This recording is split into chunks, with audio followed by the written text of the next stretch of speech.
I think people and businesses are actually screwing themselves over with how they're using AI today. Make sure to follow for AI updates and watch until the end for a free resource. Like, if you had to switch AI tools tomorrow, do you think you'd be starting from scratch? Having worked in tech and on product teams, something we're always considering is something called technical debt. Technical debt is basically the future cost and the future work that's going to be required because of all the shortcuts that we took in present day to expedite decisions and meet deadlines, because you can definitely build something fast, but you can also build it in a way that's going to screw you over in the future. Look at how people and even companies are using and implementing AI right now, and it kind of feels the same actually. Just picking a tool, going all in, putting all of our eggs in one basket, and building all these workflows inside of it without thinking about what happens next. What happens if the pricing changes, or there's another tool that comes out that's a lot better, or you don't resonate with the company ethically? Do you actually have a system in place, or does that tool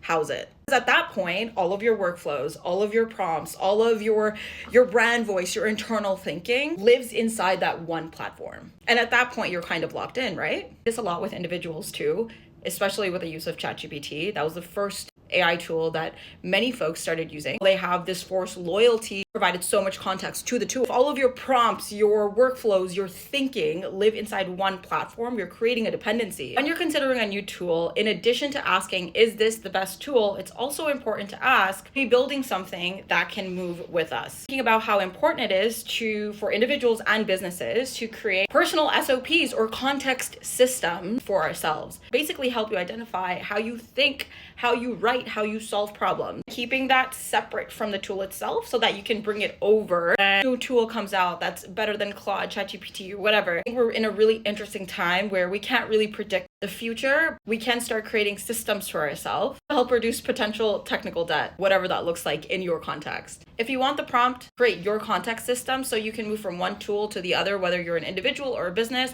Comment system, and I'll send it over your way. My name is Mona. I make content about AI. Now follow along for more.